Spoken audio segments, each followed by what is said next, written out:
Hello everyone, welcome to your history class. We are doing 13th chapter of 12th history Mahatma Gandhi and the nationalist movement. This is the last part of this chapter और आज हम पढ़ने वाले हैं knowing Gandhi ji. Knowing Gandhi ji means Gandhi ji के बारे में जानना, गांधी जी का पॉलिटिकल कैरियर क्या था, उनके नेशनलिस्ट मूवमेंट की हिस्ट्री क्या थी।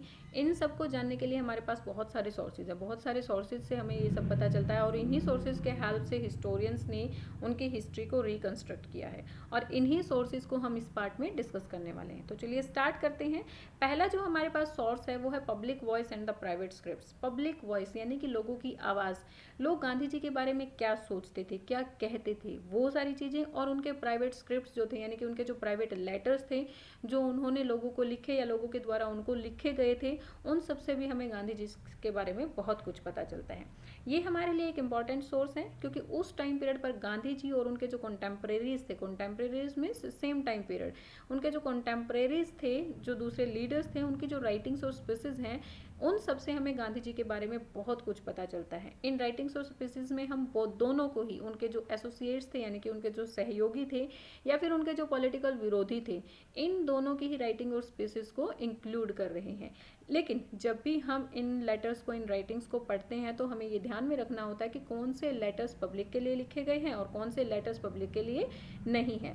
फॉर एग्जाम्पल स्पीचेस, स्पीचेस हमेशा हम कहाँ देते हैं? पब्लिकली देते हैं। तो ये पब्लिक के लिए होती है जहाँ पर सभी लोग एक लीडर को सुन रहे होते हैं और लीडर को उन्हीं के अकॉर्डिंग बात करनी होती है जैसा वहाँ की पब्लिक सोच रही है। मीन्स वहाँ पर थॉट प्रोसेस क्या होता है एक लीडर का कि भाई हाँ, हम, मेरी पब्लिक, मेरे लोग जो जो मुझे सुन रहे हैं, मेरी जो ऑडियंस है वो क्या मुझसे सुनना चाहती है। तो यहाँ पर हमें मोस्टली ज़्यादा हमें कुछ नहीं पता चलता है किसी की पर्सनैलिटी के बारे में, किसी इंडिविजुअल पर्सनैलिटी के बारे में, क्योंकि स्पीचेस में मोस्टली क्या बोला जाता है? लोगों के थॉट प्रोसेस के अकॉर्डिंग बोला जाता है। ठीक है। दूसरी तरफ है प्राइवेट लेटर्स। प्राइवेट लेटर्स क्या होते हैं? वो खुद के होते हैं, वो हमें खुद के बारे में बताते हैं। अगर मैं कोई प्राइवेट लेटर लिख रही हूँ, इट मीन्स मैं अपने थॉट्स वहाँ पर लिख रही हूँ। प्राइवेट लेटर्स के अंदर लोग जो है अपने एंगर्स को, पेन को, एंग्जाइटी को, फ्रस्ट्रेशन को, होप्स को, सभी सारी चीज़ों को दिखा सकते हैं। ओके। लेकिन पर जब भी पब्लिक स्टेटमेंट होती हैं यानी कि स्पीच टाइप कुछ भी होता है तो वहाँ पर ये सारी चीज़ें एक्सप्रेस नहीं की जा सकती हैं। लेकिन जब हम इन पब्लिक लेटर्स को गांधी जी के पॉइंट ऑफ व्यू से, मतलब गांधी जी के बारे में जानने के लिए पढ़ रहे हैं, तो हमें एक बात को यहाँ पर ध्यान रखना चाहिए कि कई बार ये जो इंडिविजुअल लेटर्स होते हैं, यहाँ पर भी लोग जो है पर्सनल मैटर्स को बहुत ज़्यादा खुलकर नहीं कहते हैं, क्योंकि कई बार उन्हें लगता है कि कहीं ये लेटर्स पब्लिक ना हो जाए। क्योंकि ऐसा गांधी जी भी तो करते थे। गांधी जी को जो भी पीजेंट्स और वर्कर्स के लेटर्स मिलते थे वो अपनी एक जर्नल हरिजन में उनको पब्लिश कर देते थे। मीन्स जो लेटर्स उन्हें मिलते थे उनके वो आंसर्स लिखते थे और आंसर्स के साथ ही उन्हें वो पब्लिक जर्नल के अंदर पब्लिश कर देते थे। सो कहीं ना कहीं गांधी जी भी अपने लेटर्स को जब लिख रहे थे तो उन्हें यही लगता होगा कि भाई हाँ, कहीं मेरे भी लेटर्स बाद में प्राइवेट से पब्लिक ना हो जाए, इसीलिए वो अपनी में भी, इसलिए वो अपनी सारी चीज़ें वहाँ पर एक्सप्रेस नहीं कर रहे थे। ओके। जैसे कि हुआ भी गांधी जी के बाद नेहरू जी ने उनके लेटर्स को कलेक्ट किया और उनके लेटर्स और उनके नेशनलिस्ट मूवमेंट की जो भी हिस्ट्री थी उन सबको कलेक्ट किया और उन्हें जो है a bunch of old letters में पब्लिश भी किया। एक बंच ऑफ ओल्ड लेटर्स के ये कुछ लेटर्स हमें दिए हुए हैं। सबसे पहला जो लेटर है उसमें एक इवेंट के बारे में बताया हुआ है। ये इवेंट कब हुआ था? इसमें बताया गया है कि 1920s में जवाहरलाल नेहरू जी है यूरोप चले गए थे और 1928 में वो वहाँ से वापस आए थे और वो बहुत ज़्यादा डीपली इम्प्रेस्ड हुए थे with Soviet union. Soviet union से ज़्यादा डीपली इम्प्रेस्ड होने के बाद उनका जो थॉट प्रोसेस था वो कैसा हो गया था? सोशलिस्ट हो गया था, जैसा कि जयप्रकाश नारायण, नरेंद्र देव, NG रंगा और दूसरे लोगों का था। और इन्हीं थॉट्स को वो अपनी जो पार्टी थी उनकी कांग्रेस पार्टी, वहाँ पर भी लागू करना चाहते थे। अब 1936 में नेहरू जी को कांग्रेस का प्रेसिडेंट बना दिया गया था। प्रेसिडेंट बनने के बाद उन्होंने अपनी जो स्पीच दी उसमें उन्होंने डिमांड रखी कि हमें वर्कर्स और पीजेंट्स को अपहेल्ड करना चाहिए, क्योंकि सोशलिस्ट लोगों का यही तरीका था ना कि भाई समाज में सभी इक्वल हों। लेकिन कुछ जो कंजर्वेटिव्स थे जैसे कि राजेंद्र प्रसाद, सरदार वल्लभ भाई पटेल, उन्होंने जो है उनके इन आइडियाज़ का विरोध किया। उन्होंने वर्किंग कमेटी को रिज़ाइन करने के लिए थ्रेटन भी किया कि भाई हाँ, हम वर्किंग कमेटी से अब रिज़ाइन कर देंगे, ऐसा उन्होंने थ्रेटन भी किया। और इसी चीज़ को लेकर दोनों ही राजेंद्र प्रसाद और नेहरू जी गांधी जी से मिले। गांधी जी के आश्रम वृद्धा में उनका जो आश्रम था वहाँ पर वो मिले। अब गांधी जी ने यहाँ पर एक मेडिएटर का वर्क किया। हमेशा ऐसे ही होता था। मीन्स जब भी उनकी पार्टी में किसी लोगों के बीच में डिस्प्यूट होता था तो गांधी जी एक मेडिएटर का वर्क करते थे। सो यहाँ पर भी गांधी जी ने राजेंद्र प्रसाद और नेहरू जी के बीच में एक मेडिएटर का वर्क किया और उन्होंने राजेंद्र प्रसाद को ये समझाने की कोशिश की कि वो नेहरू की लीडरशिप की सिग्निफिकेंस को, उनकी इंपॉर्टेंस को समझे, वो क्या कहना चाह रहे हैं, उनके आइडियाज़ को समझें। ओके, सो ये जो लेटर था वो 1958 में नेहरू जी के द्वारा a bunch of all letters में पब्लिश करवाया गया था। और भी बहुत सारे ऐसे लेटर्स हैं। नेक्स्ट लेटर है, ये लेटर जो है राजेंद्र प्रसाद ने नेहरू जी को लिखा था। इसमें वो कह रहे हैं कि आपको हमारे लेटर से बहुत बुरा लगा, आपको हमारे थॉट्स बहुत बुरे लगे, अगर आपको ऐसा लगा है तो मैं अपना लेटर वापस ले लेता हूँ। कौन सा लेटर? वो जो रिज़ाइन करने वाला जो लेटर उन्होंने दिया था, वो कहते हैं कि हम अपना लेटर वापस ले लेते हैं, लेकिन हमारा मोटो ये नहीं था कि भाई हाँ हम आपको आपकी फीलिंग्स को हर्ट करना चाहते हैं, हम आपको हर्ट बिल्कुल भी नहीं करना चाहते, लेकिन फिर भी अगर हमारे एक्शंस के थ्रू आपको कुछ भी हर्ट हुआ है तो मैं अपना लेटर वापस ले लेता हूँ। ठीक है, लेकिन आगे वो राजेंद्र प्रसाद लिखते हैं कि भाई फिर भी आपको सोचना चाहिए, आपके जो थॉट्स हैं, आप क्या कर रहे हैं, इन सब के बारे में आपको फिर से सोचना चाहिए, आप जो कर रहे हैं वो सही नहीं है, आपको इसके बारे में फिर से सोचना चाहिए। मीन्स राजेंद्र प्रसाद यहाँ पर सीधा सीधा क्या कहना चाह रहे थे कि भाई जिन आइडियाज़ को वो लेकर आए हैं या जिन आइडियाज़ को वो यहाँ पर लागू कर देना चाहते हैं वो आइडियाज़ सही नहीं है। फिर इसी लेटर के लिए नेहरू जी बापू जी को एक लेटर लिखते हैं कि डियर बापू, माय डियर बापू, मुझे जब से मैं वृद्धा के आश्रम से वापस लौटा हूँ मैं बहुत ज़्यादा वीक फील कर रहा हूँ, क्योंकि जब मैं यूरोप में था तो मैंने एक जो सोवियत यूनियन के आइडियाज़ से मैं बहुत ज़्यादा इन्फ्लुएंस हुआ और उन्हीं आइडियाज़ को मैं यहाँ पर लाना चाहता हूँ, लेकिन जब भी मैंने इसके बारे में बात की तो जो वर्किंग कमेटी के लोग हैं वो मुझे बिल्कुल भी पसंद नहीं कर रहे हैं, वो मेरे आइडियाज़ को पसंद नहीं कर रहे हैं, वो मुझे यहाँ से बाहर निकाल देना चाहते हैं। मीन्स ऐसी ऐसी बातें जो है नेहरू जी ने बापू को लेटर में लिखी थी। इन लेटर्स को आप ना एक बार थोरोली रीड आउट कर लेना, कोई ज़्यादा इंपॉर्टेंट नहीं है ये, लेकिन फिर भी थोरोली इनको रीड आउट कर लेना। अब जब नेहरू जी ने गांधी जी को ये लेटर लिखा तो गांधी जी ने उनके जवाब में क्या लिखा? उनके जवाब में गांधी जी ने यही लिखा कि भाई हाँ, आप का जो लेटर था वो मुझे मिला, वो बहुत ज़्यादा टचिंग था, आपने बहुत पार्टी के बारे में, जो उनका इंजर्ड पार्टी हुई है उसके बारे में लिखा है, आपके कलीग्स के बारे में लिखा है, मैं आपके कलीग्स की, जो आपके कलीग्स हैं वो आपको तोड़ देना चाहते हैं, मीन्स वो आपकी वीकनेस को समझ गए हैं और वो चाहते हैं कि आप करेज, आपके अंदर जो करेज का लैक हो गया है वो उसका फ़ायदा उठाएं और वो आपको कुछ ना कुछ कहेंगे और आप उसका बुरा मानेंगे, आप डर जाएंगे या वीक पड़ जाएंगे, लेकिन आपको डरना नहीं है, ना ही वीक पड़ना है, आपके जो आइडियाज़ हैं उनके साथ आगे आपको कंटिन्यू रखना है, मैंने आपको जो रिस्पॉन्सिबिलिटी दी है उसे भी आपको कंटिन्यू रखना है। ठीक है, तो इस तरह से गांधी जी नेहरू जी को कंसोल करते हुए ये लेटर लिखते हैं। आप इनको अच्छे से एक बार डीपली लेटर्स को रीड आउट कर लेना है। ठीक है, नेक्स्ट है framing a picture. Framing a picture, हम अपनी पिक्चर किस में, कोई भी राइटर जो है वो अपनी पिक्चर किस में शो करता है? जब भी कोई ऑटोबायोग्राफी लिखता है तो उस टाइम पर अपनी पिक्चर को फ्रेम करता है। ऑटोबायोग्राफी क्या होती है? ऑटोबायोग्राफी एक ह्यूमन डिटेल्स होती है, एक रिच ह्यूमन डिटेल्स होती है जिसमें ह्यूमन अपने पास्ट के बारे में लिखता है।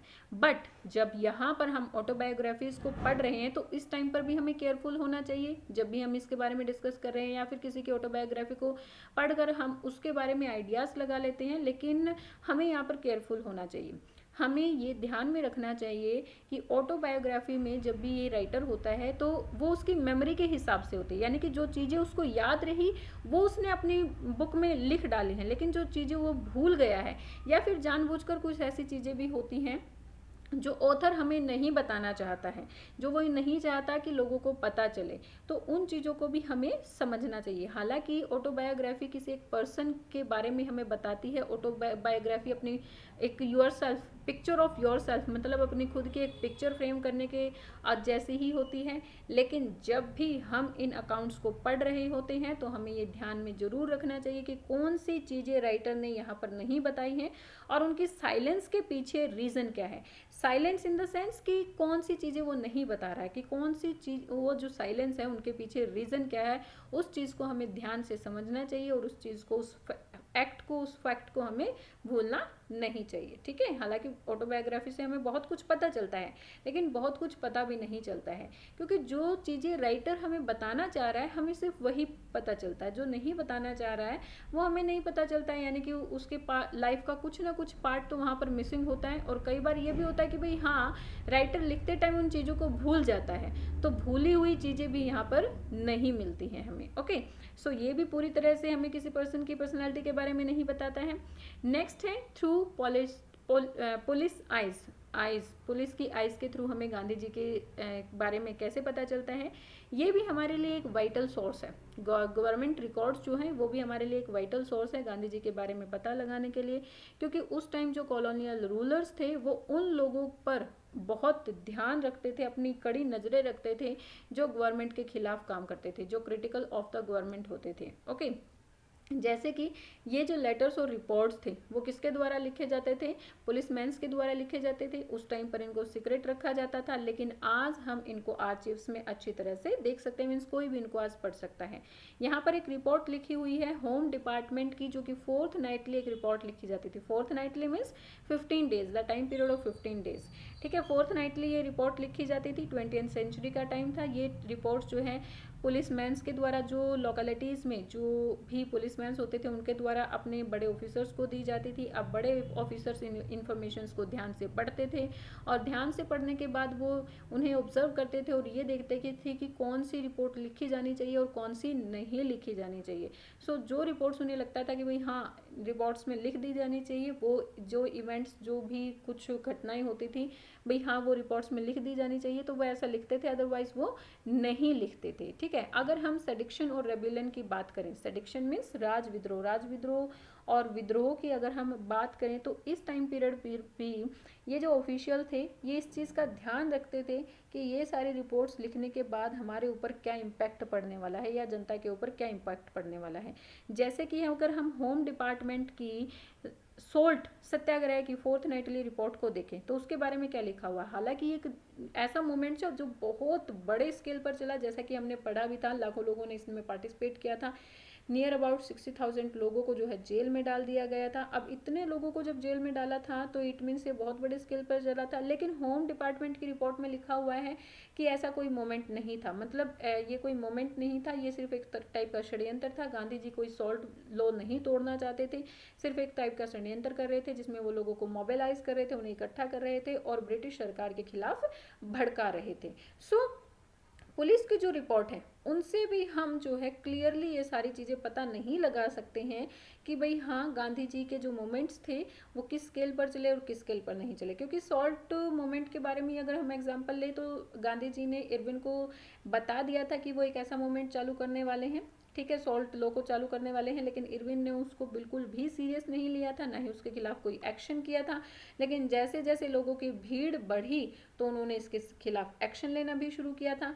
मीन्स ऐसे बहुत सारी रिपोर्ट्स लिखी गई हैं पुलिस के द्वारा जिसमें ये लगता है कि भाई हाँ ऐसा कोई मोमेंट्स नहीं था, या फिर मीन्स उनको जो ज़्यादा स्ट्रिक्टली नहीं लिया गया है। ओके, सो गांधी जी के बारे में हम ये कहें कि भाई हमें पूरा सब कुछ जो है इन रिपोर्ट से पता चल रहा है, तो वो भी बिल्कुल सही नहीं होगा। ओके, नेक्स्ट ये कुछ फोर्थ नाइटली रिपोर्ट्स दी हुई हैं होम डिपार्टमेंट्स की कि कौन कौन से एरिया पर क्या क्या चल रहा था, मद्रास में क्या चल रहा था, बिरार में, बंगाल में, बॉम्बे में। इन रिपोर्ट्स को आप थोड़ा सा ध्यान से पढ़ लेना। इन सब में बस यही लिखा हुआ है कि इस प्लेस पर इतने सारे लोग आकर मिल गए हैं, यहाँ पर गांधी जी को अरेस्ट कर लिया गया था, गांधी जी के अरेस्ट से इन लोगों को फ़र्क पड़ा, यहाँ पर कुछ भी फ़र्क नहीं पड़ा, कितने लोगों को अरेस्ट किया गया, कौन सी डेट में था, ये सारा सब कुछ लिखा हुआ है। इन्हें आप एक बार रीड आउट कर लेना। Okay, that are not so much important कि उसके बारे में हम यहाँ पे डिस्कस करें।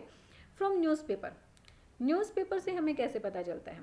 अब न्यूज़पेपर भी उस टाइम पीरियड का हमारे लिए, उस टाइम पीरियड के बारे में जानने के लिए हमारे लिए एक बहुत ही ज़्यादा अच्छा सोर्स है, बहुत इंपॉर्टेंट सोर्स है, क्योंकि न्यूज़पेपर्स इंग्लिश और इंडियन लैंग्वेजेस दोनों में ही पब्लिश किए जाते थे और दोनों ही जगह गांधी जी को ट्रैक किया जाता था, उनके मोमेंट्स के बारे में, उनकी एक्टिविटीज़ के बारे में, हर एक चीज़ के बारे में रिपोर्ट लिखी जाती थी। ओके, अब जब हम न्यूज़पेपर्स के बारे में पढ़ रहे हैं तो उस टाइम पर भी हमें ध्यान में ये रखना चाहिए कि ये न्यूज़पेपर्स उन लोगों के द्वारा भी लिखवाए गए थे जिनके खुद के जो है पॉलिटिकल व्यू थे और जो वर्ल्ड को एक अलग व्यू से देख रहे थे।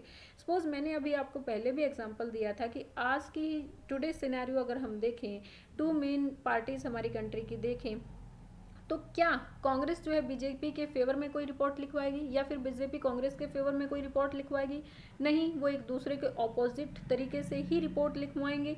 सो इन रिपोर्ट से जो ये न्यूज़पेपर्स में प्रिंट हो रही हैं इनसे भी हम एग्जैक्टली हम पता नहीं लगा सकते कि भाई हाँ एक पार्टी किस तरह से काम कर रही है, वो सही है, गलत है, कैसी है, वो सब हम नहीं पता लगा सकते हैं, क्योंकि ये रिपोर्ट्स किनके द्वारा, उन लोगों के द्वारा भी लिखवाई गई हैं जो उसके खुद के पॉलिटिकल ओपिनियंस नहीं थी। ओके, और ऐसे ही अगर हम इंग्लिश पर्सन्स के बारे में बात करें तो इंग्लिश पर्सन्स भी जब भी इन रिपोर्ट्स को लिखवाते थे तो ये ध्यान में रखते थे कि लोगों के ऊपर इसका क्या इम्पैक्ट पड़ने वाला है। जैसे हमने 1857 के रिवोल्ट के बारे में पढ़ा था। 1857 के रिवोल्ट में लंदन में अलग न्यूज़ प्रिंट हो रही थी, इंडिया में अलग न्यूज़ प्रिंट हो रही थी। लंदन में इस 1857 के रिवोल्ट को किस तरह से दिखाया जा रहा था कि भाई यहाँ के जो लोग हैं वो एहसानमंद हैं, देशद्रोही हैं, हमारे खिलाफ साजिश कर रहे हैं, हमने इन लोगों के लिए बहुत अच्छा किया, नई नई कॉलेज यूनिवर्सिटीज़ बनाई, इनको एजुकेट किया, लेकिन ये एहसानमंद है, हमारे एहसान को नहीं मान रहे हैं, किसी चीज़ को समझ नहीं रहे हैं। ये मतलब लेडीज़ के और बच्चों के बारे में बताया कि किस तरह से लेडीज़ और बच्चों को मार रहे हैं, हमें इस चीज़ का बदला लेना चाहिए। मीन्स वहाँ पर ये सब कुछ दिखाया जा रहा था, ये व्यू बनाया जा रहा था। लेकिन उसके कंपैरेटिवली अगर हम इंडिया में देखें तो क्या व्यू बनाया जा रहा था? इंडिया में जो भी लीडर्स थे उनको एज अ हीरोइक पर्सनैलिटी दिखाया जा रहा था कि भाई हाँ वो एक हीरो की तरह काम कर रहे हैं, अंग्रेजों से लड़ रहे हैं, अपनी आज़ादी के लिए लड़ रहे हैं। सो दोनों जगह की न्यूज़ में बहुत सारे डिफरेंसेस थे। सेम ऐसे ही यहाँ पर भी था। लंदन में जो न्यूज़ गांधी जी के बारे में प्रिंट होती थी या फिर इंडिया में जो न्यूज़ गांधी जी के बारे में प्रिंट होती थी, उन दोनों ही रिपोर्ट्स में बहुत सारे डिफरेंसेस होते थे। ओके, हालांकि इन रिपोर्ट्स को हमें बहुत केयरफुली ध्यान से पढ़ना चाहिए, लेकिन जब भी हम इनको पढ़ते हैं तो हमें इसके ग्राउंड पर जाना चाहिए। मीन्स अच्छी तरह से इन रिपोर्ट्स को समझना चाहिए, तभी जो है हमें हर एक चीज़ के बारे में अपने थॉट्स बनाने चाहिए। ओके, क्योंकि गवर्नमेंट ऑफिसर्स जो थे उस टाइम पर, ब्रिटिश ऑफिसर्स जो थे, वो जब भी इन न्यूज़ को प्रिंट करते थे तो ये ध्यान में रखते थे कि भाई हाँ इनका क्या इम्पैक्ट होने वाला है। सपोज अगर वो गांधी जी को अरेस्ट करेंगे तो लोग उसके बारे में कैसा रिएक्ट करेंगे, लोगों का क्या रिएक्शन होगा, उनका राज, उनके रूल पर इसका क्या प्रभाव पड़ेगा। ये सारी चीज़ें सोच समझ कर ये सारी रिपोर्ट्स ली जाती थी या फिर कोई भी एक्शन किया जाता था। इन रिपोर्ट्स में कई बार इंग्लिश ऑफिसर्स के एनजाइटी और फियर हमें साफ साफ देखने को मिलता था। ओके, सो ये था गांधी जी के बारे में। यहाँ पर हमारा ये चैप्टर कंप्लीट होता है। I hope you got all the things, सभी चीज़ें आपको अच्छे से क्लियर हो गई होंगी गांधी जी के बारे में। Please tell me in comment section. आप लोग कमेंट सेक्शन में मुझे नहीं बताते हैं हैव यू क्लियर्ड और not. Okay, please tell me in comment section. आपको एक कमेंट लिखने में आई थिंक बहुत ज़्यादा टाइम नहीं लगने वाला है और पैसे भी नहीं खर्च होने वाले हैं, the main thing. Okay, so comment section में मुझे ज़रूर बताएं कि आपको ये सारी चीज़ें क्लियर हो रही हैं या नहीं हो रही हैं। कोई प्रॉब्लम है तो वो भी मुझे ज़रूर बताएं। ओके, और ज़्यादा से ज़्यादा मेरे वीडियोस को शेयर करें, लाइक करें और मेरे चैनल को सब्सक्राइब करें आगे की नई नई अपडेट्स के लिए। Okay, thank you, bye bye, keep learning, पढ़ते रहिए।